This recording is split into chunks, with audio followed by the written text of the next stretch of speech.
যাই হোক, এখন চলে এসেছি রান্নাঘরে, রান্না করব। সামনে তো মরিচ রয়েছেই, এছাড়া রয়েছে কচু। যাদের একটু বেশি চুলকানি তাদের জন্য এই কচু। এখন এই কচু লাগানোর পরে কারো যদি চুলকাইতে চুলকাইতে ঘা হয়ে যায়, সেটার জন্য মলমের ব্যবস্থা আছে। যাই হোক, আমার হাজব্যান্ড কোথায় চাকরি করে সেটা আগে জেনে নেন। তো সৌদি আরবের একটা বড় কোম্পানির হেড অফিসে চাকরি করে। হেড অফিস কি বুঝেন? যেখানে পুরা ইন্ডাস্ট্রির কলকবজা নড়ানো হয়। সেই হেড অফিসের একটা ডিপার্টমেন্টের ম্যানেজিং পোস্টে আছে। তো বুঝতেই পারছেন, সুযোগ সুবিধা ভালো, বেতন ভালো, ক্ষমতাও ভালো। তো উনি চাইলেই বেশ কিছু লোকজন ওনার আন্ডারে চাকরি দিতে পারে। তো আমি বলেছি যে বাইরের লোক কেন চাকরি দিবা? আমাদের তো কত আত্মীয় স্বজন আছে বেকার কিংবা অসহায়, তাদেরকে নিয়ে আসো। তাদেরকে তোমার আন্ডারে চাকরি দিলে তো বেতনও বাড়াই দিতে পারবা, সুযোগ সুবিধাও দিতে পারবা। এতে করে তারাও উপকৃত হবে, আমরাও দোয়া পাবো। তো সেইটা দেখা এক ফকিন্নির ফুতে বলতাছে দালাল। এই ফকিন্নির ফুত সামসিকা, দালাল কি বুঝস? আত্মীয় স্বজন বিদেশ আনলে কি তারা দালাল কয়? আত্মীয় স্বজন বিদেশ আনলে দেখি আরো নিজের পকেটে টাকা দিয়ে আনতে হয়, সেটা জানোস না? আর জানবি কইতে, তোর কাজ তো ভিক্ষা করা আর চুরি করা। সৌদি আরব আইসা চুরির দায়ে জেল খেটে দেশ গেছত না? চোরের ঘরে চোর, ফকিন্নির ফুত। আমার নাম নিয়ে আসছে ভিক্ষা করতে। তোর কলজা হাত দিছি, তোর কলজা এবার সিরা নিয়ে আসমু। সামসিকার ঘরে সামসিকা।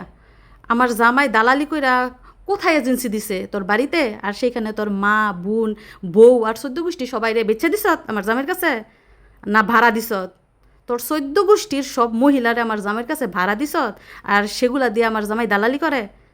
সামসিকার ঘরে সামসিকা। নেক্সট টাইম যদি আমার নিয়া কোনো কথা বলস কিংবা আমার নাম নিয়ে ভিক্ষা করস, তাহলে তোর খবর আছে। ফাজিলের বাচ্চা সামসিকা জানি। আমার জামাইয়ের পিছে হাজার হাজার মানুষ ঘুরে চাকরির জন্য। শত শত মানুষ তারে রিকোয়েস্ট করে বিদেশ নেওয়ার জন্য, কিন্তু সে কাউকে পাত্তা দেয় না, কারণ তার কাজ এইটা না, এটা তার পেশা না। তার যেই চাকরি, মাশাল্লাহ, যদি এই চাকরি সে আরও 5 বছর পর্যন্ত কন্টিনিউ করতে পারে, তাহলে আগামী 3 প্রজন্ম বৈশা বৈশা খাইতে পারবো। এই রকম ক্ষমতাওয়ালা চাকরি করে। দালালি আর ফালালি দিয়া আমরা চলি না। আমাদের এমনিতেই হেডাম, বুঝছ? হেডাম নিয়ে আমরা চলি। আর বউ ব্যবসা কারে কয়? তোর মতো যারা মাইগ্যা আছে না, বেকার মাইগ্যা, বউয়ের পিছে পিছে ক্যামেরা নিয়ে ঘোরে, বউ দেখায় দেখায় সেই টাকা দিয়ে বাজার করে না খায়, চলে, ওইগুলান রে বলে বউ ব্যবসা। আর আমার জামাই যে টাকা ইনকাম করে, ওইগুলা দিয়ে তোর 14 গোষ্ঠী কি 14 খানদান চালাইতে পারবো, বুঝছ? ফকিরের ঘরে ফকির। আর আমি ভিডিও করি শখে, আমি কোনো পার্সোনাল ভিডিও করি না, আমি পারিবারিক ভিডিও করি। আমার পরিবারের এমন কোনো সদস্য নাই যে মানুষ দেখে নাই, মানুষ চিনে না, মানুষ জানে না। আমার পরিবারের ঘটনার সাথে বাংলাদেশের এমন অনেক পরিবারের ঘটনা মিলে যায়, এজন্য তারা পছন্দ করে। আর এগুলো ব্যবসা বলে না, এগুলাকে বলে বিনোদন। আমি যেই ভিডিও করি ওইগুলো হচ্ছে বিনোদন, ওইগুলো হচ্ছে পারিবারিক গল্প। আন্তাজে মান্তাজে না বুঝা কয়টা টাকার লোভে ভিক্ষা করার লাগিয়া মানুষের নামে আজে বাজে কথা বললা বদনাম ছড়ায়। শয়তানের বাচ্চা জানি। তোরা যদি পাইতাম দুইটা জুতাইতাম।